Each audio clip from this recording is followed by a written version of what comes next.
Isabella Santos was not used to silent rooms and freezing air conditioning. Most of the time, her world was made up of sizzling pans, hushed voices, and the strong smell of onions frying in oil. When she entered that meeting room, with her bag slung over her shoulder and her uniform slightly wrinkled, she had the feeling that she was invading a space that did not belong to her. Rafael Cardoso was standing, leaning against the window, as if the world outside meant more to him than anything inside. He seemed impenetrable. His shirt was well ironed, his watch expensive, his expression tense. "Please sit down," he said, without making eye contact. She obeyed, her heart sinking, trying to understand why, of all the employees, she had been called there. She could not remember any recent mistakes, but she still felt a knot in her stomach. When he finally turned to look at her, his eyes seemed more tired than cold. "I'll be direct," he began, pulling out a chair. "I need to make you an unusual proposal, and I want you to listen to the end before you answer." She didn't know if she was there as an employee or as something she couldn't yet name. She kept her gaze alert, trying to hide her discomfort. Rafael took a deep breath before continuing, as if he were about to say something absurd. And he was. "I need you to pretend to be my wife for the next 3 days, he said, with a calmness that didn't match the absurdity of the sentence. Isabella blinked slowly, trying to absorb what she had just heard. "Excuse me?" he murmured, as if perhaps he had been mistaken. But he just nodded, seriously. "I know it seems strange, but I'll explain it to you." Rafael told in a low voice how months before he had lied to Japanese investors, saying he was married because he knew they valued family stability. He also said that now, the same investors were about to close a contract worth $100 million, and they wanted to meet his wife, his supposed wife, and that he had no one. He tried to hire actresses, but everything seemed false. Then he thought of her, of Isabella. "You're natural, real, and you know this world," he said sincerely. "I'll pay 50,000 reais, half now, half later." Isabella remained silent. It wasn't just any offer. It was a leap in the dark. Isabella didn't answer right away. She just stared at him, trying to figure out if he was serious or if he was just joking. But Rafael's gaze left no room for doubt. He was telling the truth. She looked down, at her hands, resting on her lap, and felt the weight of the moment fall from her shoulders. She thought about her mother, who had been hospitalized for 3 weeks, about the bills piled up on the kitchen table, about the hospital bill that would arrive at any moment. 50,000 reais. It was an amount that would change everything. It would pay for the treatment, the credit card debt, and even allow her to save a little. But what was he asking? To pretend to be the wife of a man she barely knew for 3 days, in front of millionaire investors. It wasn't just pretending. It was exposing herself, putting herself in a role that wasn't hers. Rafael seemed to notice the turmoil on her face. "It'll all be professional. You'll have your own room, no intimacy. I just need someone who knows how to behave, who can accompany me, who can talk to them." Isabella didn't know if she was more afraid of the proposal or the temptation to accept it. She asked for some time to think about it. Rafael agreed, handing her a card with his personal number. "If you decide, let me know by the end of the afternoon," he said, before opening the door for her to leave. Isabella walked through the restaurant, barely able to see the people around her. The sound of the pots and pans, which normally made her feel at home, now seemed muffled and distant. In the locker room, she sat on the wooden bench and stood there for a few minutes, staring at the floor. "Can I handle it?" she thought. She had never put herself in a situation like this. She had never lied so directly to someone, and at the same time, something inside her told her that maybe this was her only real chance to breathe after drowning for so long. She called her mother, without telling her the details, just saying that she might be away for a few days for work. Dona Carmen didn't ask much, as always. She trusted her daughter. That hurt. Isabella hung up the phone, took a deep breath, and, before she thought too much, picked up her cell phone and sent the message, "I accept." The next day, at 9 in the morning, Isabella was in front of the building where Rafael lived, an imposing building with a mirrored facade, and a doorman who called her Mrs. Cardoso as soon as he announced her name on the intercom. That sounded strange, almost comical. She was holding a small suitcase with her best clothes, which still seemed out of place in that place. The elevator went up in silence to the top floor, and when the doors opened, she found herself face to face with an apartment that looked more like a movie set. Everything was clean, white, with straight-lined furniture and windows that let in the morning light. Raphael appeared at the top of an internal staircase, wearing a light-colored shirt and an indecipherable expression. "Welcome," he said. Isabella just nodded, trying not to let her discomfort show. "What am I doing here?" she thought, as he pointed to the room where she would be staying. "You can settle in. Let's have breakfast and start rehearsals." The word rehearsals made her stomach knot. She was never good at pretending. The room was bigger than the house where she lived with her mother. The bed was huge, the bathroom was covered in light marble, and the view of the city seemed endless. Isabella put her suitcase on the armchair, but she didn't open it. She just stood there for a few seconds, smelling the lavender in the air, trying to understand how a life so far removed from hers could be part of it, even if only for a weekend. She could barely eat during breakfast. Raphael, on the other hand, was calm and focused. He showed her a basic script, how they had met, where they had gotten married, details of their life together. He spoke with precision, as if he were preparing an expensive dish. Isabella tried to memorize it, but her mind kept wandering. At one point, he said, "Our first kiss was on a rainy night. After dinner at my oldest restaurant, you had made a new dish. I tasted it, looked at you, and knew." She looked at him strangely. "Have you ever thought about this story before?" Raphael smiled slightly. "Maybe. I just never imagined I'd have to use it." Throughout the morning, the two of them went over small details that, for Raphael, were essential. The name of the couple's favorite restaurant, the reason for their honeymoon trip, the type of music that was playing when they met. Isabella wrote everything down in a notebook, in small, rounded handwriting. With each sentence she memorized, she felt the lie take on more substance, as if she were sewing a dress that she would have to wear without knowing if it would fit. Raphael explained everything patiently, but always with a certain distance, as if he was still not comfortable with the situation. She noticed this. She also noticed when he looked away at certain moments, as if he were avoiding facing his own vulnerability. During the break between rehearsals, he offered her water, coffee, and asked if she needed anything. Isabella thanked him with a nod, unsure if she was being treated as a guest, an employee, or an accomplice. "What if I mess up something?" she thought. "What if they notice?" But something in her, even under the fear, was beginning to feel curiously alive. After lunch, prepared by a chef hired for the occasion, which made her feel even more out of place, Raphael called her to practice specific situations. They sat on the living room couch, with a glass of wine that he suggested would make everything more natural. He said they would need to appear intimate, to know how they touched each other, how they looked at each other, how they reacted to certain jokes. "Do you trust me?" he asked, looking into her eyes. Isabella didn't know what to say. "I guess I'll have to trust you, right?"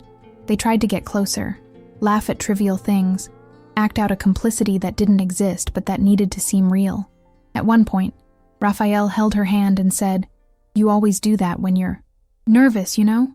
Isabella looked at her hands, surprised, intertwined with his. It was just an exercise, she knew, but the way he said it, in a soft, almost protective voice, made her forget, for a second, that they were just pretending. At the end of that first day, Isabella went to her room with her head spinning. She lay down on the huge bed, but it took her a while to fall asleep. She stared at the dark ceiling, reliving every gesture, every sentence, every attempt to appear to be someone she was not. She thought about her mother, about the conversations about dignity, about how life sometimes pushes us down paths we never imagined we would take. Would she understand? Deep down, it wasn't just about the money. It was also because a part of her wanted to know what it was like to live in another reality, even if only for a short time. Raphael, despite his reserved demeanor, had been kind all day, attentive even, but he was still a stranger, a handsome, successful man with an apartment that was too quiet. "It feels like a house that's not lived in," she muttered to herself, noticing how beautiful everything was, but without warmth. She also thought about the way he had looked at her at dinner, when she mentioned that she made cakes to sell on the weekend. It was the look of someone who truly listened.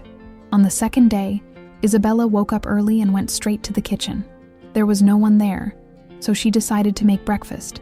She made tapioca with coalho, cheese, just the way her mother liked it. While she was stirring the coffee in the milk jug, Raphael appeared, his eyes still puffy from sleep, and stood at the door without saying anything. She only noticed him when she turned to get the dishes. "Good morning," she said, a little embarrassed. "I thought I could make coffee today." Raphael approached slowly, picked up a cup, and sat at the table. "It smells good. Is this my mother's recipe?" he replied. For a few minutes, they remained silent, eating as if it had been part of their routine for years. It was the first time that the silence between them did not seem forced. After a while, he commented quietly, "No one has cooked for me in a long time," and he smiled slightly, without looking at her. Isabella said nothing, but deep down, she felt that perhaps that man was not as closed off as he seemed. After coffee, they went out together to buy the dress she would wear to the dinner with the investors. Isabella had never been in a store like that. The prices were not on the tags, and the sales assistant spoke softly, with practiced smiles. Raphael followed her from a distance, but observed everything. She tried on 4 or 5 models. None of them seemed right. Some were too pretty, others too tight. One of them had glitter on the straps, and she felt like an imposter when she looked at herself in the mirror. "That's not me," she thought. The sales assistant insisted, complimented her, told her she looked beautiful. Raphael came closer, put his hand on her shoulder and said, "That doesn't suit you either." Then he walked to another rack and picked up a simple navy blue dress made of light fabric. "Try this one." When Isabella left the dressing room with him, she saw Raphael smile, for the first time, a spontaneous smile. "Now I do," he said. She looked at herself in the mirror, and in fact, for the first time, she recognized herself there. She was still herself, only more dressed up. On the way home, they had lunch at its small, informal bistro. Raphael chose the place on purpose, explaining that he needed a different environment from what they were living in. There, they talked about things that were off the beaten track. Isabella talked about when she was a child, about the recipes she invented with flour and sugar when her mother didn't have much at home. Raphael said that he learned to cook from his grandmother on a farm near Campinas. He also said that, behind the 15 restaurants, there was a lonely boy who would sit on the porch watching his father leave after his fights with his mother. Isabella listened in silence, feeling that there was something very sincere in that confession. During that lunch, they forgot for a moment that they were pretending. They laughed together, shared dessert, and talked about their own fears. "What are you afraid of?" he asked. Isabella answered without thinking much. "Of getting used to things that aren't mine." Raphael didn't know what to say. He just looked at her with an expression that didn't judge. He just understood. When they returned to the apartment, the mood was different. There was no tension, no rush. It seemed that somehow the two had lowered their defenses. Raphael asked them to rehearse the dinner script once more, but this time, between one line and another, they let slip personal comments, small jokes, and longer than necessary glances. At one point, while Isabella was repeating the story of how they had met, he interrupted her. "Did you know that? Even though I know it's a lie, I can imagine this scene." She gave a discreet smile, without answering. The sun was already beginning to set when Isabella went to the kitchen to prepare dinner. Raphael followed her, saying he wanted to help. "You can cut the herbs then," she suggested, holding out the cutting board. They cooked together, side by side, and in silence, sometimes their arms would brush by chance, small touches that lingered in the air longer than they should have. Isabella didn't want to think too much, but she felt that something there was changing, and it wasn't part of the plan. They sat down to dinner with the lights dimmed and 2 candles lit on the table. Raphael put on some soft jazz and poured the wine. "I think we really do look like a couple now," he said, toasting with a smile. Isabella laughed. "Maybe even more than some real couples." The atmosphere was light, intimate. During the meal, they talked about the future. She said she dreamed of opening a small restaurant with a small menu and real food. He asked what the name would be. "I don't know yet, but I want it to be a place where people feel welcome." Raphael listened attentively, and for the first time, he seemed to admire more than just her skills in the kitchen. At the end of dinner, when she got up to clear the plates, he gently grabbed her arm. "Leave it. I'll take care of it."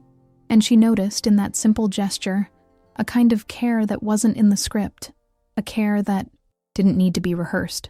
That night, before going to sleep, Isabella sat on the bed for a while, looking at her cell phone, but not wanting to answer anyone. Her suitcase was still open in the corner of the room, and next to the dressing table, her blue dress hung on a hanger, like a reminder of a life that wasn't hers. The silence of the apartment contrasted with the constant noise of the house where she lived. There, the television was loud, the sound of the pressure cooker, her mother's voice asking for help. There, all she could hear was the sound of the city below and her own thoughts.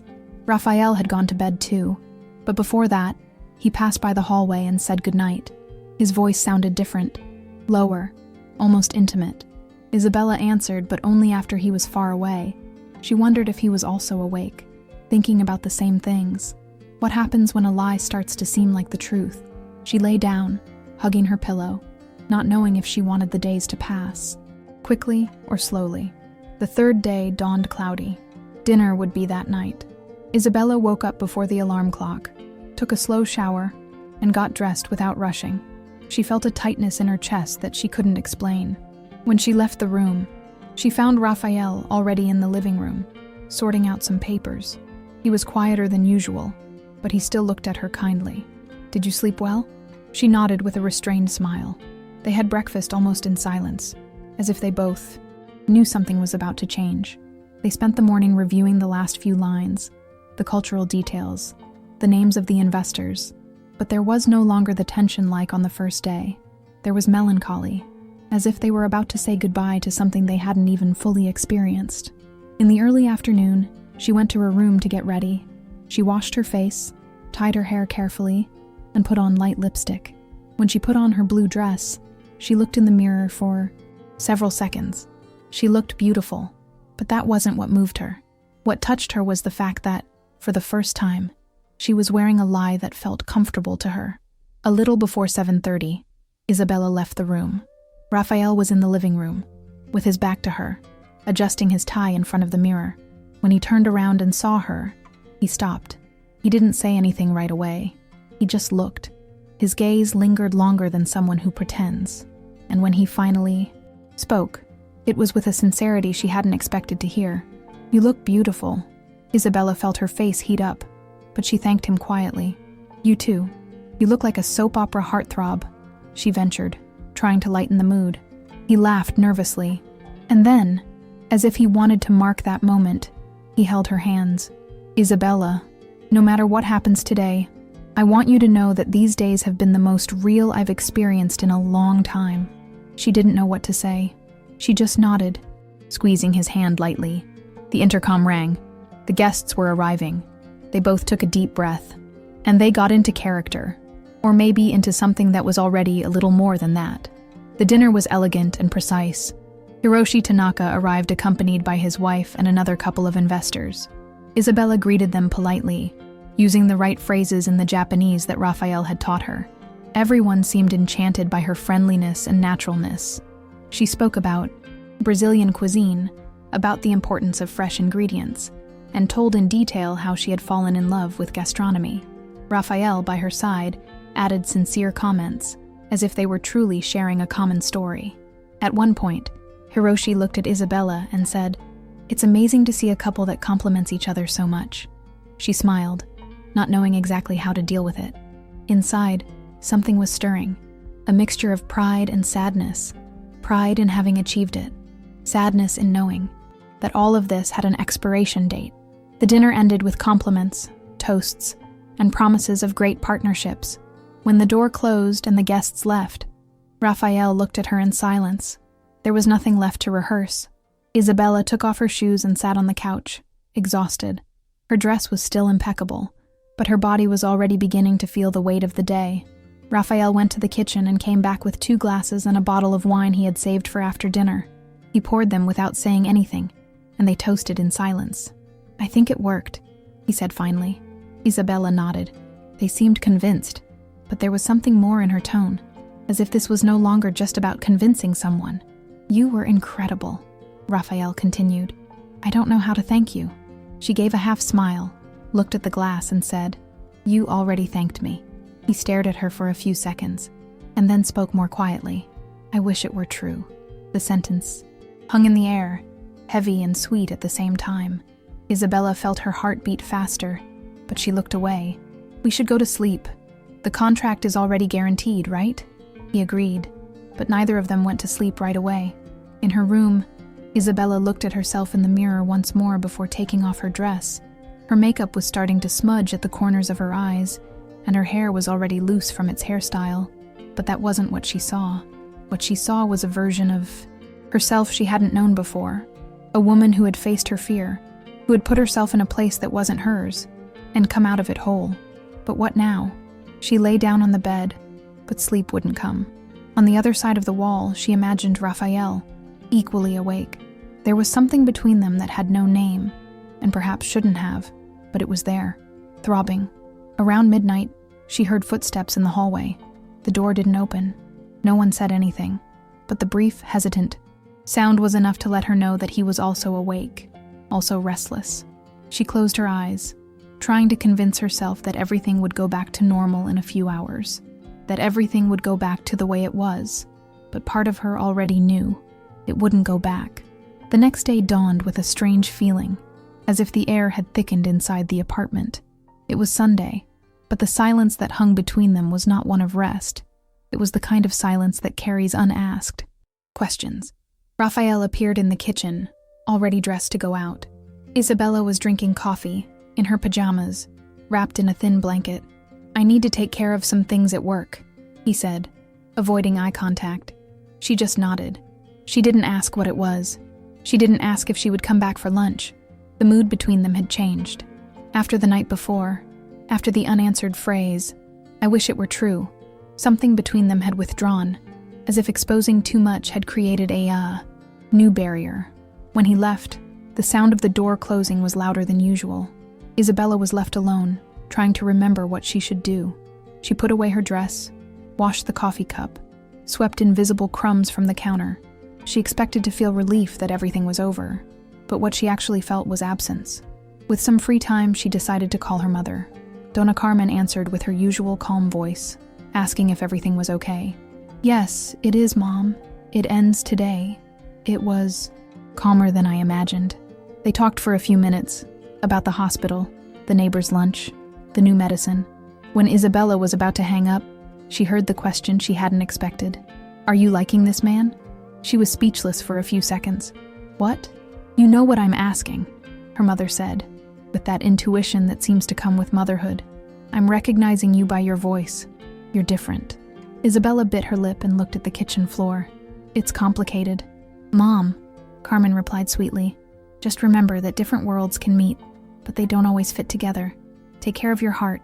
They said goodbye, and Isabella stood there for a few minutes, holding the still-on cell phone.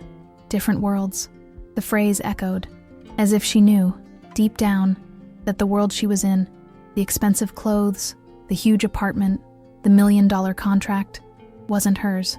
Raphael returned late in the afternoon. He had a tired expression and a thin envelope in his, hands. He sat on the sofa without taking off his shoes and remained silent for a few seconds, as if trying to find the courage to speak. Isabella left the room, already changed, and sat on the other side of the room. "Is everything okay?" she asked. Raphael took a deep breath. "I got a call from Tanaka. He wants to talk tomorrow morning," but his tone wasn't good. Isabella felt her stomach churn. "Did they find out?" He nodded slowly. "Yes. They hired an investigator. They know you're not my wife. They know everything." The silence that followed was suffocating. Isabella stood up, walked to the window, hugging herself. "So it's over." Raphael followed her with his eyes. "We're going to tell the truth, but I need you to be with me, not as an actress, as you." She turned her back, swallowing the emotion that was starting to rise. "And you're going to lose everything because of this?" Raphael didn't answer right away, but there was something in his eyes she had never seen before. Conviction. The next morning, they went to the office together. Isabella was wearing a simple but elegant outfit and had tied her hair up as she usually did at the restaurant. Raphael, next to her, walked with firm steps, but his clenched jaw betrayed the tension. When they entered the meeting room, Hiroshi Tanaka was already waiting for them, accompanied by another man. who introduced himself as a corporate investigator. The documents were on the table. Photos, prints, records. There was no denying it. "We know that you are not married. We know that Mrs. Santos is an employee at one of your restaurants, and that she was paid to lie," Tanaka said coldly. Raphael tried to explain, but was interrupted. "I am not here to hear excuses. I am here to find out what you will do with this." Isabella felt her hands sweat. She wanted to speak, to say that she was not a scammer, that she had accepted out of desperation. But Raphael surprised her. "It is my fault," he said firmly. "I was the one who proposed the lie. But during these days, something happened, and it was not false." Silence fell heavily on the room. The truth was finally exposed. Isabella kept her eyes fixed on the table, but her voice, when she finally spoke, was firm. "I accepted because I needed the money for my mother's treatment. But in these 3 days, I saw more than a lie. I saw a man who tries to hide how alone he feels. And yes, I was paid, but no one paid me to care. This happened." Hiroshi crossed his arms, watching the two of them carefully. The investigator remained silent. Raphael then added, "We're not apologizing for the lie. We're just saying that, at the end of it, what remained was real." The mood was still tense, but something in Hiroshi's expression was beginning to change. The rigidity of his gaze gave way to a more reflective expression. "You have a choice," he said. "You can keep pretending, or you can admit everything publicly and prove that there is something true in this." Raphael looked at Isabella, and she, without hesitation, held his hand on the table. It was the most sincere gesture they could offer at that moment, an alliance that had no paper but had truth. When they left the building, the sky was overcast, as if announcing something. In the car, the silence between them was lighter. Raphael was still processing what they had experienced there. "If we tell everything to the press, it will be a scandal," he said, driving slowly. Isabella replied with her head resting against the window. "Maybe, but it can also be liberating." He smiled at the corner of his mouth. "You've always been braver than me." She laughed almost silently. "I don't know if it's courage. I think it's just tiredness from living in hiding." When they got to the apartment, Raphael poured 2 glasses of water and sat down at the table with her. "If I lose everything, I just want to be sure that I didn't lose it for nothing." Isabella looked him in the eyes. "You didn't lose it. That wasn't a promise." It was a simple statement, but full of meaning. They both knew they were about to enter a storm, but they were together, and suddenly, that was enough. The next morning, Raphael called a press conference. His advisors tried to stop him, warning him about the risks to the company's image, future contracts, and the reputation he had built over the years. But he stood by his decision. Isabella was by his side, wearing a modest blouse and jeans. She didn't belong there, but she was there for him, and for herself. When the journalists arrived, flashbulbs started going off and questions were fired like arrows.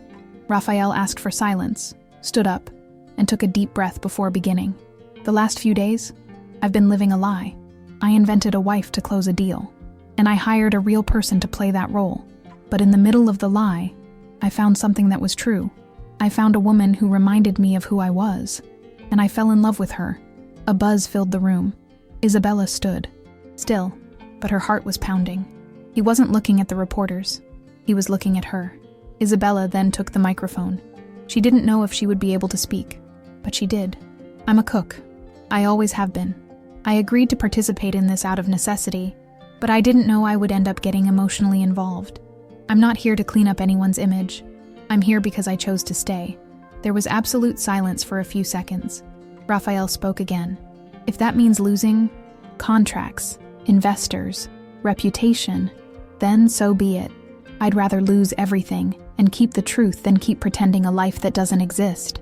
When they left the room, the press was already treating the case as the most romantic scandal of the year.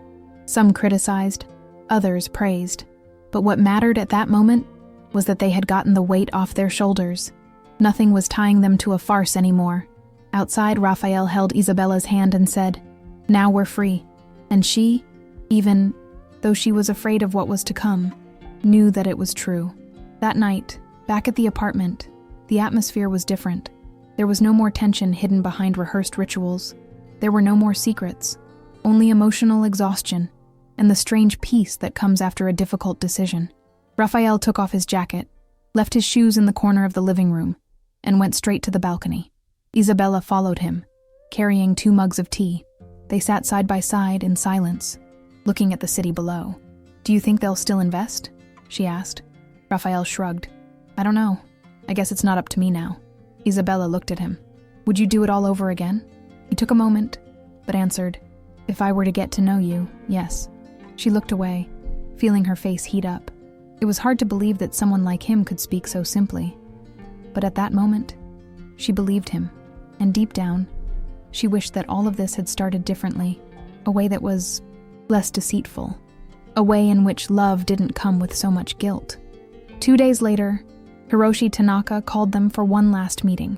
They said they would go, but they didn't expect much. Raphael was prepared to hear a no. Isabella accompanied him, this time less afraid. They had already been through the worst.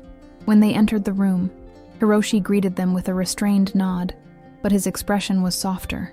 They sat down, and he began. "When we discovered the lie, it wasn't a surprise. Companies hide things all the time, but we wanted to see how you would react.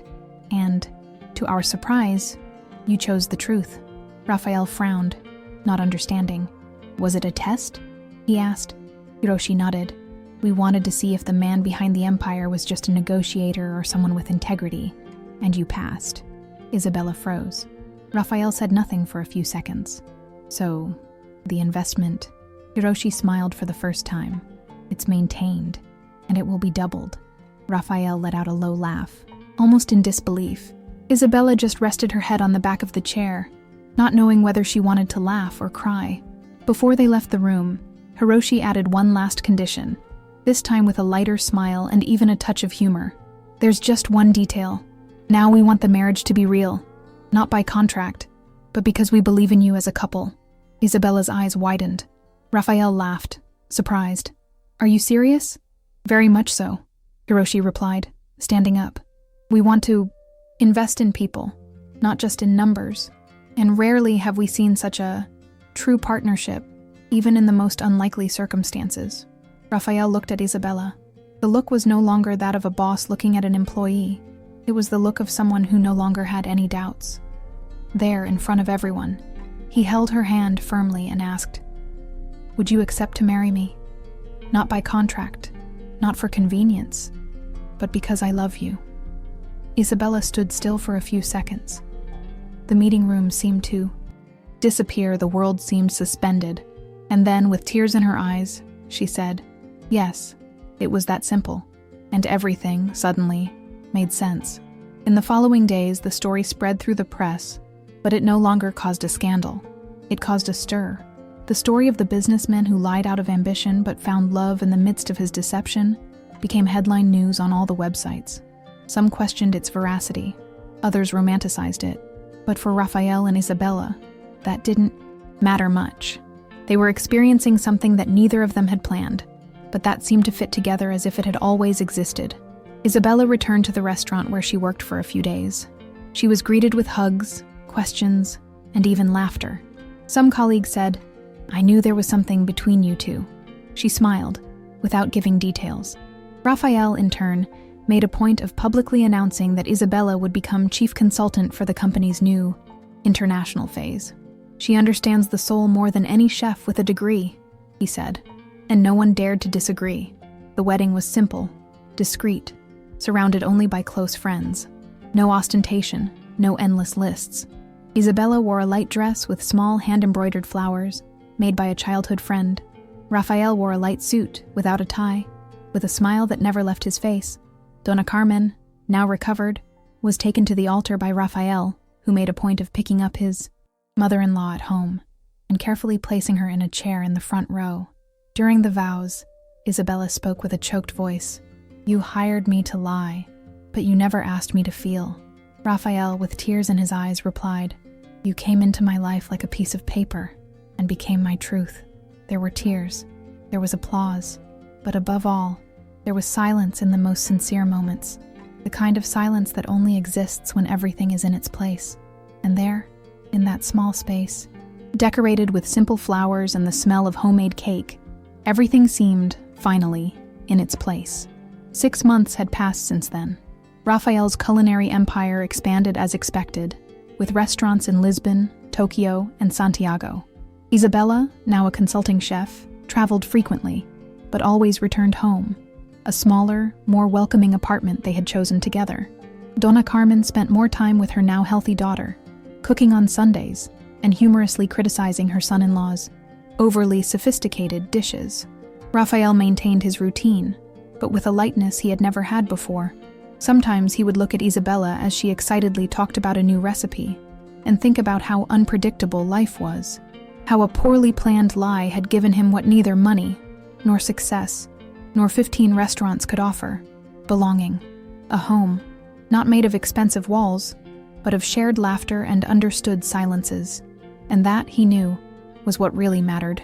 One night, while they were washing the dishes together after a regular Tuesday dinner, Isabella said, laughing, "Do you remember the first day you asked me to pretend to be your wife?" Raphael laughed too, drying the dishes with a cloth embroidered by Donna Carmen. "I remember you looked at me like I was crazy, and I was," she replied, with a smile on her lips. "But I was also crazy for accepting." The simple conversation brought a silent warmth to the kitchen.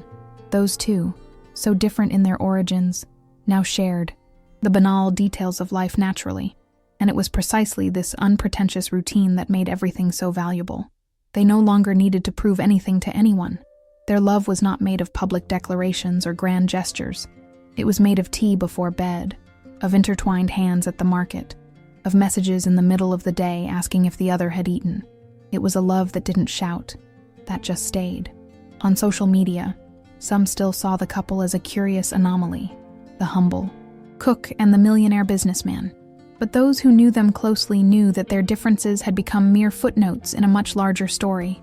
Raphael, who was once used to making solitary decisions, now consulted Isabella about even the simplest details of a new restaurant's menu. And Isabella, who had previously doubted her own worth, now presented projects with confidence, knowing that her sensitive eye was essential. They learned together. He learned to give in. She learned to trust. It wasn't a fairy tale. There were difficult days, silly arguments, disagreements, but there was something non-negotiable between them: the daily choice to stay there, with each other. And this choice, renewed without exaggerated promises, was what sustained them. Raphael never lied about being married again. Now, he simply was, for real, and that was enough. One afternoon, during a meeting with the new Japanese investors, Raphael was asked about the secret of the company's sudden success in its new phase. He thought for a few seconds before answering. Honesty, but not the kind that shows in the numbers, the kind that starts at home. The other executives laughed, believing he was referring to some management principle. But Hiroshi, sitting at the head of the table, understood. He glanced discreetly at Isabella, who was following the meeting from a distance, with a clipboard in her hands, jotting down suggestions for the new fusion menu. She didn't notice his gaze. She was too focused. Raphael, observing her from afar, felt a gratitude he couldn't name. Sometimes it was hard to remember that this woman had once been a kitchen worker, hidden in the back of the restaurant, wearing a cap and an apron stained with broth. Now she was respected, listened to, admired. And this didn't come from the position she held. It came from the way she transformed each space into something more human. On the way home, Isabella talked about the investors' suggestions, about the Japanese ingredients, about the idea of including a dish with Brazilian roots. Raphael listened to her attentively, even though he was tired. "Do you think we'll be able to handle all of this?" she asked, already sitting in the living room armchair, taking off her shoes. He came closer, sat on the floor in front of her, resting his head on her lap. "We've already done the hardest part. Meeting up." She smiled, slowly running her fingers through his hair. It was an almost automatic gesture, but full of affection. For a moment, everything was silent, and there was no rush to break it. They were there, amid suitcases to unpack and ideas to organize, living what so often seemed to have only been rehearsed, a shared daily life. Neither of them said it, but they both knew that this was true success, and that, among recipes, contracts, and memories, the most important thing was already guaranteed: the quiet love that grew without fanfare. Every day, as the months went by, some rituals began to repeat themselves. And for Isabella, this was good news. She had come from a life where almost everything was urgent: paying bills, taking care of her mother, surviving on the edge. Now, mornings smelled of freshly brewed coffee and bread with butter, even when the days required meetings and international flights. Raphael, on the other hand, discovered the pleasure of slowing down. Before, he was driven by goals and metrics, and believed that rest was a waste of time. Isabella taught him with her gentle presence that time well spent is not measured in achievements, but in presence. Sometimes they would wake up before sunrise, just to watch the city getting light together. They would sit on the porch, sharing a blanket and a comfortable silence. And there, between sips of coffee and intertwined fingers, they confirmed what they already knew. Their love had not started in the right place, but now it was exactly where it needed to be. One Sunday afternoon, Isabella received a visit from 2 childhood friends. They had studied together at the local public school and hadn't seen each other in years. They sat in the living room, drank tea, laughed about old stories, and were moved by memories that only childhood holds. One of them, Anna, said quietly, looking around, "I never imagined you would experience all this, Belina." And Isabella answered sincerely, "Neither did I." She wasn't talking about the beautiful house or the successful husband. She was talking about something more intimate, the feeling of being whole, of not having to hide her origins or conform to a standard. When her friends left, Raphael asked what they thought of him. "They thought you were quiet," she said, laughing. "But they liked you." He feigned indignation. "Quiet? Me?" She approached, hugging him from behind. "They also said that you can see in your eyes that you love me." Raphael turned slowly and replied, with a long kiss on his forehead, "Because it's true, and it always will be." That night, Isabella took a long time to fall asleep. Lying next to Raphael, she listened to his breathing and thought about how everything had changed in such a short time. It was still hard to believe that the absurd proposal of pretending to be married had resulted in something so concrete, so everyday and true. She remembered the first glance they had exchanged at the restaurant, the strange invitation, the doubts, the fear. She remembered the improvised costumes, the rehearsals in front of the mirror, the tension at the dinner with the investors. It seemed like a movie, but it wasn't. It was life, raw, unpredictable, surprising. And in the midst of it all, she had found something she never expected to have. Someone who looked at her without wanting to fix her. Someone who didn't want to erase what she was, but rather add to what she had already built. When she turned to the side and found Raphael's eyes half open, she smiled. "Are you still awake?" she whispered. And he, in a low voice, replied, "Just waiting for you to stop thinking out loud." A few days later, Isabella was invited to give a talk at an event about gastronomy and social inclusion. She was afraid, of course. She had never spoken in public before.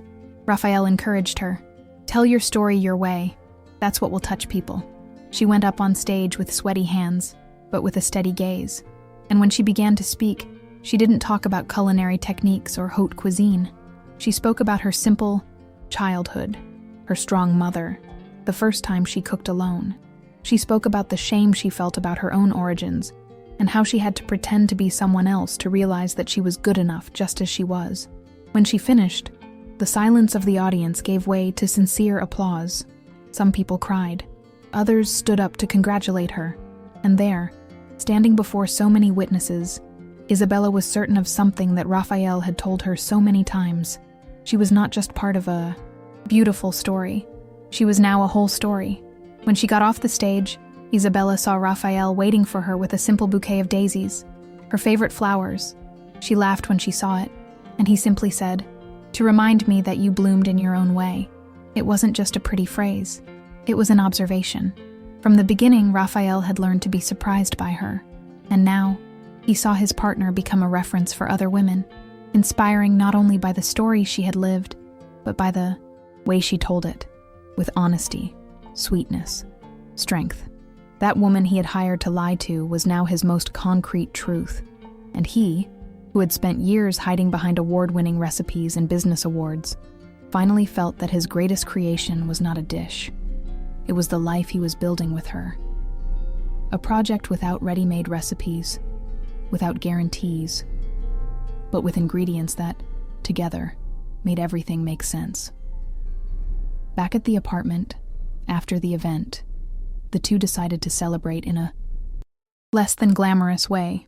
With pizza in bed and grape juice in a mug, they watched an old movie, laughed at silly scenes, and dozed off in the middle of the story. And between one sip and another, Isabella turned to him. "Do you think we'll grow old like this? Sharing pizza and laughing at the same jokes?" Raphael answered without hesitation. "If it's with you, I'd even like to share the remote control." The answer made her laugh out loud, but also gave him a long look, because deep down, that was what mattered most, knowing that despite all the twists and turns that life had thrown at them, they had both chosen to stay, with each other, not out of obligation, not out of contract, but out of a feeling built in practice, in their daily lives, something that started with a mistake and turned into a shelter. And this awareness, silent and deep, would accompany them from then on, in each new step, in each new phase. The following week, Raphael received an unexpected call from a former partner who had left back when he was prioritizing only growth and profits. The man, surprised by Raphael's new attitude, commented, "You seem lighter, more human." Raphael smiled when he heard that. "It's just that now I understand what I really wanted to build." They talked for almost an hour, and when he hung up, Raphael went straight to the kitchen, where Isabella was testing a new combination of ingredients. "I need to tell you something," he said, and she, without looking, replied, "You can tell me, but try this sauce first." Between spoonfuls, he shared the conversation, talked about the past, about the changes. Isabella listened in silence, then dried her hands on her apron and said, "We change when we meet someone who sees in us what we didn't know existed yet." Raphael agreed, without saying anything, because that was exactly what it was, and he knew he had found that in her. On a random Friday, they decided to visit the restaurant where it all began. It was no longer the same. The staff had changed, as had the menu, but the structure, the smell of the kitchen, and the noise from the street were still familiar. When they entered, some employees recognized them and waved from afar. Isabella walked to the back of the restaurant, where she used to spend hours chopping vegetables, and was moved to see that, on one of the walls, there was a photo of her and Raphael with a caption, "It all started here." She didn't remember taking that photo, but she recognized the moment, a day when they were exhausted, covered in flour, and laughing at something silly. Raphael hugged her from behind, in silence. They stayed there for a few minutes, reliving memories that, however unlikely they were, now made up their history. And at that moment, they understood that going back there wasn't nostalgia. It was gratitude. As she was leaving the restaurant, a young man, clearly nervous, approached Isabella. "Sorry to bother you. I'm a cook too, and I wanted to tell you that your story inspires me. I almost gave up, you know, but seeing you up there, speaking with such truth, made me remember why I started." Isabella, in a calm voice, replied, "Don't forget that you started because you loved it. If you hold on to that, you'll get through the hard days." The young man thanked her, moved, and said goodbye. Raphael, who was watching everything from a few steps away, approached and said, "You don't even realize it, but you're changing lives." Isabella shrugged, as if she still hadn't gotten used to it. "I'm just being me, and that's exactly what changes everything," he said, kissing her hand tenderly. They continued walking down the sidewalk like two anonymous people, but that day, they felt part of something bigger than themselves. A chain of small gestures, truths spoken at the right time and choices made with the heart. Later at home, they sat on the porch, as they liked to do on cooler nights. The city seemed distant, muffled by the discreet sound of crickets and the scent of jasmine coming from the vase in the corner. Isabella rested her head on Raphael's shoulder and said, "Did you know that even if everything had gone wrong at that dinner, I would still have been happy to have met you?" He squeezed her hand lightly. "And I would have missed the chance to get to know the best of me if you hadn't accepted that absurdity." They both laughed, remembering the nervousness, the rehearsals, the first time they tried to appear as a couple. Now they no longer needed to pretend. They no longer needed to prove themselves. They just needed to keep going. And there, under the sky that was beginning to darken, they silently swore the kind of promise that is not spoken out loud, the promise to stay. Because in the end, true love doesn't start with a perfect script. It starts when two people, even if they are lost, choose to find each other. The days that followed were marked by a pleasant calm, the kind that doesn't need major events to be special. Raphael returned to meetings, spreadsheets, and projects, but now with a different mindset, more open, more available. Isabella continued with her creations in the kitchen, testing flavors, reinventing recipes, and occasionally recording short videos where she talked about food and feelings with the same naturalness. One of them went viral. She talked about the smell of sautéed garlic reminding her of her childhood, about how cooking was, for her, a way of loving. Comments came from all over. People saying they cried, that they could relate to it. Raphael showed her the numbers from the post with enthusiasm, but Isabella shrugged. I just said what I felt. And he understood once again why he loved her so much, because she didn't try to impress. She just was. And that, in the world they lived in, was a rare form of courage. One Saturday afternoon, the two went to visit Donna Carmen, who now lived on a small farm in the mountains, surrounded by fruit trees and free-range chickens. It was a simple house, but it had everything she needed. When she arrived, Isabella ran to the kitchen, as she always did, to help her mother with lunch. Raphael stayed in the backyard, talking to the caretaker about vegetable gardens and natural teas. At lunch, they sat around an old wooden table, with plates full of hearty food and even more hearty stories. Donna Carmen, between laughs, said, I never imagined my daughter would marry a man who knows how to make rice and still cleans the sink afterwards. Everyone laughed, including Raphael, who replied, She taught me that a clean kitchen is a happy kitchen. It wasn't a rehearsed joke. It was true. And there, at that unpretentious lunch, surrounded by simplicity, the three knew they were living one of the purest versions of happiness. On the way back from the farm, during the silent drive on the road, Isabella looked out the window and thought about how her life had changed without her planning it. Everything seemed to have been built from a misplaced piece, an unusual request, a deliberate mistake. But that was precisely why it made sense. There was nothing she could call perfect, and yet everything fit together. Raphael, attentive, noticed her distant gaze and asked, What are you thinking about? She answered bluntly, The luck we had, or the chance that turned into luck.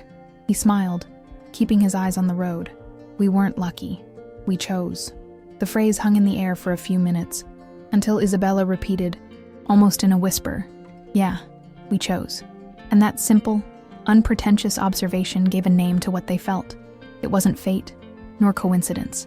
It was a mutual will to stay, despite the stumbles, the uncertainties, and the unlikely origin. Arriving home, they found the building silent. It was late, and the neighbors were already asleep. They went upstairs slowly, without rushing, each carrying a bag of fresh fruit. Upon entering, Isabella left the bags on the table and went straight to the bedroom, changing her shoes for slippers. Raphael stayed in the kitchen, washing some of the fruit. As he scrubbed an apple under running water, he remembered the time when his routine was made up of tense meetings and lonely nights. Now he found pleasure in simple gestures like making tea or folding bath towels. When Isabella returned to the kitchen, she found him like this, with his back to her, focused, with his sleeves rolled up and his feet bare. You seem so homely, she said, smiling.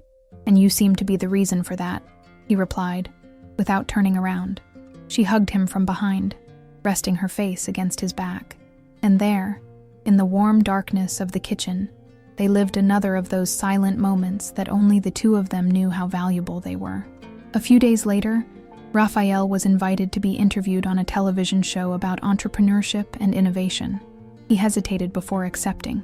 It was no longer the kind of exposure he was looking for, but he ended up agreeing on the condition that he could speak freely. In the studio, after answering the expected questions about business and leadership, the host surprised him. You seem like a different man from the Raphael of a few years ago. What has changed? Raphael thought for a few seconds before answering. I discovered that success is not about how much you grow, but who you choose to grow with. And that sometimes, everything starts with a lie, but it can turn into the best truth of your Life. The audience fell silent. The host smiled, not knowing exactly what to say, and Raphael, for the first time, felt that he no longer needed to impress anyone. He just wanted to continue being the man who learned to value what really mattered. And that man had a name, an address, and a very simple reason to move forward: Isabella. On the way home, he stopped at a flower shop and, without thinking much, bought a small bouquet of lavender, Isabella's favorite scent, which she said reminded her of her school notebooks. When he got home, he found her sitting on the couch, with a blanket on her knees and an open book on her lap. She smiled when she saw him come in with the flowers, and he said, "It's not a special date, but you are." She took the bouquet carefully, smelled it, and closed her eyes for a moment, as if harboring a feeling. "Thank you," she said softly. They sat together, in silence, and Raphael rested his head on her shoulder. The book fell to the floor, forgotten, and in that moment, more than at any fancy dinner or signed contract, he knew for sure that this was where he belonged, next to someone who didn't need to be convinced by speeches or won over by status. Someone who loved him for who he was when no one was looking, and that was enough. On a Monday morning, while Raphael was still asleep, Isabella went to the kitchen to make coffee. It was an old habit. She liked the silence of the early hours of the day, the smell of coffee powder spreading, the feeling of caring without being seen. While the water heated, she looked out the window and noticed the cloudy sky. She smiled to herself. She remembered a similar day, a long time ago when it all began. Back then, she didn't know if she would be able to keep up the pretense for 72 hours. Now, the pretense had become life, and, contrary to what she thought, she hadn't been pretending. She had simply shown a version of herself that she hadn't yet seen, a version that Raphael saw before she did, when he appeared at the kitchen door, disheveled and sleepy. She held out the cup with a natural gesture. He accepted it, leaned against the doorframe, and said in a hoarse voice, "You make everything feel like home." Isabella didn't answer. She just smiled, because it was true. That same week, they started planning a short trip. Nothing grand, a weekend in a small town to relax. Isabella wanted a place with a river. Raphael wanted a hammock to nap in. After some research, they chose a simple inn with wooden cabins and food cooked on a wood stove. When they arrived, they were greeted by a smiling lady who, without knowing who they were, treated them like any other couple. That pleased them both. They spent the days walking hand in hand, talking about trivial things, listening to the sound of the water and the wind. One night, sitting in front of a campfire, Raphael said, "We should do this more often." Isabella replied, "We should do everything that reminds us that life can be easy." And he agreed, because that was what they were learning together, that love didn't have to be complicated or full of rules. It just had to be honest, present, and nurtured, like a fire that, if taken care of, never goes out. When they returned from their trip, they realized that something had changed, not in their feelings, which were still strong, but in the way they viewed their routine. Those simple days had left soft marks, like sand on your feet after a walk on the beach. They began to slow down. Isabella decided to reduce the number of commitments and dedicate herself to an old project, teaching young chefs from the outskirts of the city. Raphael, in turn, began to delegate more of his work, trusting his team and allowing himself to leave the office earlier. Dinners began to be made at home more often, with new recipes and old laughs. It wasn't about giving up what they had built, but about not letting it swallow them up, because what they had now was too precious to be suffocated by, rushing. And deep down, they both knew, keeping their love alive required fewer sacrifices than they imagined, and much more presence, listening, and lightness. One Sunday morning, while organizing boxes of old photos, they found a forgotten envelope with some notes from when they were rehearsing their fake wedding. Among the papers were questions they had made up to seem intimate. What's her favorite dessert? What's the name of his first dog? How was the proposal? Raphael read some of them out loud, laughing. "Remember when you said I proposed to you in line at the grocery store?" Isabella laughed. "And you made up that I cried with emotion and threw rice at you." They sat on the floor, laughing and remembering, and realized that, even though it had started out as a game, they had ended up answering all those questions for real, only with life, not with the script. And maybe that was the secret. Sometimes, love doesn't start with the right answers, but with the willingness to ask the right questions, together, day after day. That night, as they lay down, Isabella stared at the ceiling for a few minutes before saying something she had been keeping in mind for a long time. "Do you think we would have met if it weren't for that lie?" Raphael, already almost asleep, slowly opened his eyes and answered sincerely, "Maybe, but I wouldn't have paid attention. I was too blind, too fast, too empty." She remained silent, digesting the words. There was no hurt there, only truth. He added, "You showed me what it means to stop and to listen." She turned to the side and hugged him from behind, as she always did when she wanted him to feel without having to listen. They no longer needed to explain themselves, and perhaps that was the most beautiful thing of all, knowing that, despite everything they could have been, they chose to be exactly what they became, with all the marks, folds, and scars that time left, but with a peace that can only be achieved after a lot of noise. The next day, Isabella received a letter in the mail. It was unusual. Almost everything came by email. She opened it with curiosity and saw that it was from a young cook from the countryside who had attended one of her lectures and had decided not to give up her profession because of her words. The girl said that she now worked in a small bakery and dreamed of opening her own business one day. Isabella was moved by the simplicity of the letter, by the direct way in which the girl spoke of hope. She showed it to Raphael, who read it carefully and then hugged her without saying anything. It was in these moments that everything made even more sense, because what had begun by chance was now a bridge to other stories. And Isabella, who had once doubted her worth so much, was now a mirror for other women, not because she had won, but because she had continued. And that, she knew, was what she most wanted to pass on, the courage to stay, even when everything seemed made up. During a regular Tuesday lunch, Isabella mentioned that she had thought about writing a book. Raphael, with his mouth full of rice, raised his eyebrows. "Really? About what?" She laughed. "About food, of course, but also about affection, about how we cook, hoping that the other person will notice the love there." He swallowed slowly, as if digesting the words more than the rice.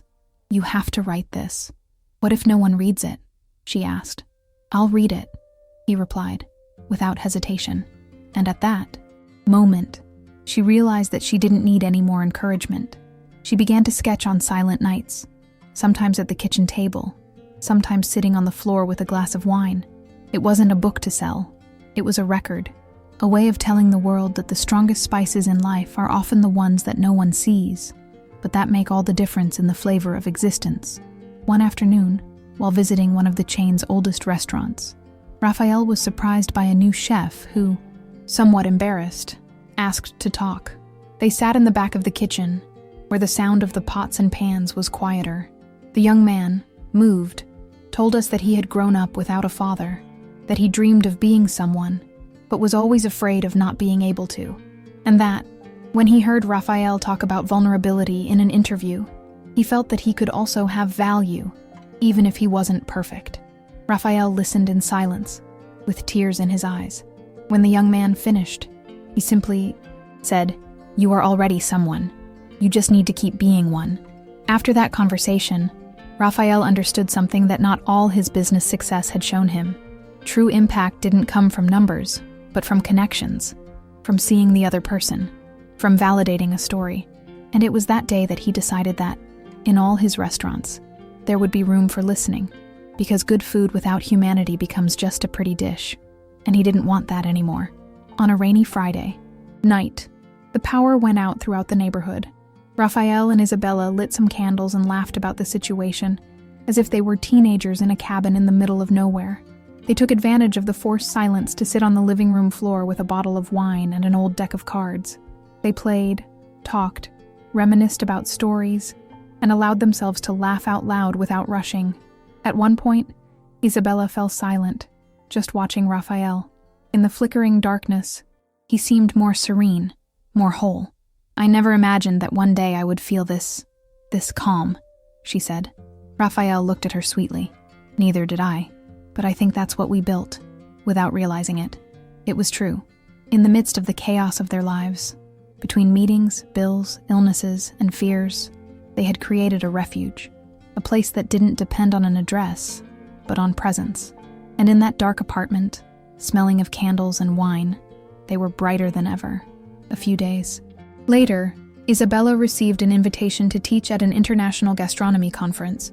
It was a great recognition, but it also brought with it the familiar fear of exposing herself too much. She talked to Raphael about the insecurity she still felt. What if I freeze? What if they laugh at me? He, with the patience he had learned to cultivate, replied, "Then you breathe, and speak anyway, because your truth touches more than any performance." She thought about those words for days. On the day of the presentation, she wore a light blue blouse, tied her hair up like she did on the most important days, and took a notebook with her, not to read, but as a lucky charm. When she went up on stage and looked at the packed audience, her hands trembled. But then she remembered Raphael, and the boy who cried when he heard her story, and the girl who wrote the letter. And at that moment, she began to speak, not like a renowned chef, but like a woman who learned to transform insecurity into food. And she received a standing ovation. Upon returning from the conference, with the applause still echoing in her memory, Isabella found Raphael on the balcony, watering the plants. He looked at her with a calm, unhurried smile, as if he knew he didn't need to say much. She approached him slowly, and instead of talking about the presentation, simply hugged him from behind. They stayed like that for a few minutes, in silence, until she murmured, "Thank you for believing in me even when I doubted."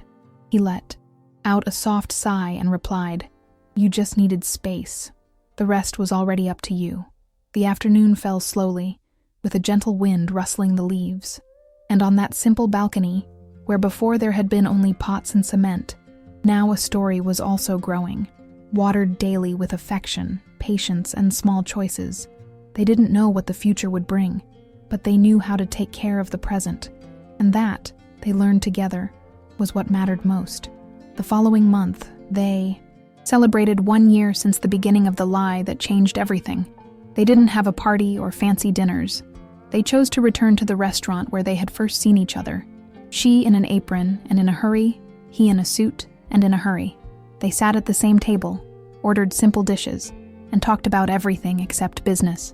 At one point, Isabella looked around and said, "Have you noticed that day never ended? We just kept stretching it out until here." Raphael smiled, touching her hand on the table. "Then may it last forever, even if in chapters." She nodded, moved. They didn't need eternal promises. The silent pact they made every day was enough to be whole for each other, even when they were flawed. Because if there was one thing that time had taught them, it was that the strongest love is not born from perfection, but from the daily choice to continue, even when everything started as a lie. During a visit to Isabella's mother, who has now recovered, Raphael spent long minutes sitting with her in the garden, observing the plants and listening to old stories. Donatita spoke with a mixture of firmness and sweetness, as if she had seen enough of life to know what really matters. At one point, she looked him in the eyes and said, "You made my daughter smile again. That to me is worth more than any gift." Raphael, who was not easily moved, felt a lump in his throat. He had never had a mother figure present, and that simple gesture touched him unexpectedly. When Isabella showed up with a freshly baked cake, he found them both smiling, like old acquaintances. On the way home, he commented, "Your mother has a way of speaking that goes right through you." And Isabella replied, with a sparkle in her eyes, "That's why she survived so much. She speaks and loves with the same strength." Months later, when the restaurant chain began operating abroad, Isabella was invited to oversee the expansion as a consulting chef. She hesitated, worried about the pace, the distance, and the balance they had found. They talked for days, without rushing. Raphael supported her completely, but made it clear, "I don't want you to go for fear of losing this opportunity, nor to stay for fear of losing us." That was what they learned from each other, the freedom to go and the maturity to stay. In the end, Isabella accepted, but set limits: short trips, frequent returns, space to breathe, and at the same time, to belong. And so they continued, he taking care of the base, she taking the flavor of their story to new tables, new languages, new palates, because deep down, they knew that the origin of that love was too unique not to be shared, and that, even far away, they remained close, where it really mattered. During one of these trips, Isabella sent Raphael a simple photo, a table set with wildflowers, fresh bread, and 2 cups of coffee. The caption simply said, "I thought of us." Raphael smiled when he saw the image. It was strange how she could transform any corner of the world into something familiar. He replied with a short audio message. "Here I am, at the kitchen table, eating your last frozen bread. I think it tasted better." She listened to the audio alone, lying on a hotel bed, and felt her heart ache with good longing. It wasn't the absence that hurt. It was the intensity of the presence they left in each other. On the way back, he picked her up at the airport with a crumpled bouquet and a handwritten note. It wasn't the farce that held me captive. It was the taste of truth.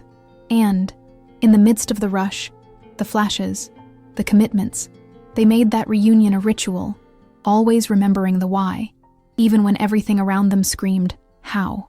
One day, while organizing old papers, they found the contract signed by Isabella, the day she agreed to pretend to be his wife. It was a yellowed sheet of paper, with cold terms and hurried signatures. Raphael held it for a few seconds before saying, "That was the most important investment of my life." Isabella laughed. "And look, you didn't even ask for a refund." They thought about tearing up the paper, but decided to keep it in a red folder, along with other memories. Their first photo together, the wedding invitation, the napkins scribbled with ideas for her book. It wasn't attachment to the past. It was respect for what built them. The lie became a symbol, and not because it was a lie, but because it taught that sometimes the truth only emerges when you have the courage to face what seemed like just an act. It was a reminder that love is not measured by the beginning, but by everything you choose to do after it. On the 2-year anniversary of the 72-hour agreement, they decided to celebrate in a symbolic way. Together, they prepared the same dinner they had served to the investors at that first meeting: grilled scallops, Sicilian lemon risotto, and a light dessert of red fruits. But this time, there were no protocols, no pressure, no witnesses, just the 2 of them, sitting side by side, remembering every detail with humor and affection. "That night I almost gave up 10 times, Isabella confessed. "Me too," Raphael said. "But every time I looked at you, it seemed like it was already true." After dessert, he led her to the living room, put on an old song, and they danced as if there was no tomorrow. There was no choreography or perfect rhythm, just 2 bodies that had learned to trust. The lie, finally, no longer existed. What remained was a calm love, tested by time and sealed by small choices, and by gestures that could never be put into words. In an interview with an international magazine, Raphael was asked about what had been his biggest turning point in life. They were expecting a corporate answer, perhaps some defining moment in business, but he took a deep breath and said, "It was when I asked a woman to pretend to love me, and she decided to love me for real." The journalist was silent for a few seconds, then smiled, moved. The phrase went viral on social media, but few knew how real it was. When Isabella read the article, she didn't say anything. She just left a note on his desk. "I decided to love because you allowed me to be who I was." That small, folded piece of paper became a bookmark for the book she was writing, and from time to time, Raphael reread it, not because he forgot, but because certain truths, even after they've been said, still need to be remembered, like silent vows that are renewed in everyday life. One sunny autumn morning, they decided to walk to the neighborhood bakery, hand in hand, like a normal couple. The owner of the bakery, a friendly gentleman, recognized them from the television, but didn't say anything. He just smiled and offered 2 coffees on the house. They sat on the sidewalk, sharing a piece of toasted bread, laughing about trivial matters. There was no luxury at that moment, no headlines, no grandiose plans, but there was a kind of serene happiness, the kind that is only recognized after a lot of noise. Raphael, looking at Isabella with her face illuminated by the morning sun, thought that he had never imagined finding peace there, in the simplicity of a conversation, in the security of a presence, in the warmth of a look that demanded nothing, just remained. And it was there, between crumbs and sips of coffee, that he realized that the life he had always sought to build was finally complete, and it was much quieter than he imagined.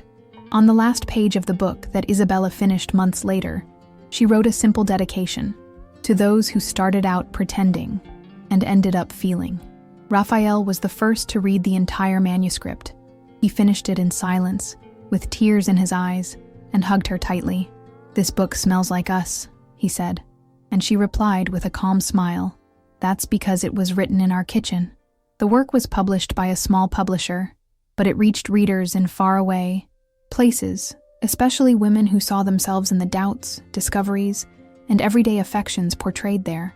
And the story that was born from a lie continued to inspire truths around the world. Isabella never sought recognition. She only sought not to forget, because memory, she knew, was a way of keeping alive the essence of that which once made her heart beat faster. And now, that love, which was already part of her, was also part of the stories of those who read it. One night, already in bed, Raphael asked, "Do you think we'll ever forget how it all began?" Isabella turned her face toward him, thought for a moment, and replied, "I don't think so. But even if we forgot the details, what's left here," and pointed gently to his chest, "will not disappear. The lie has become a root, not because it was true, but because it made us blossom." Raphael smiled with his eyes closed, feeling her hand rest on his chest. Neither of them needed to say anything else. The silence between them was no longer uncomfortable. It was a home. And perhaps that was the true miracle. Not what began as a farce, but what remained even after the fantasy fell. What withstood the routine, the challenges, the naked truth. Because when love is real, it doesn't need a spectacle, only presence. And they were there, whole, living what, one day, they had only acted out. Years later, when they watched a play together about unlikely encounters, Isabella squeezed Raphael's hand and whispered, "It looks like us." His eyes shining, he replied softly, "But our ending was better." And it was true. Not because everything worked out, but because even when they failed, they chose to continue. Because with each setback, they looked at each other again. Because even with their different origins, they built a common space.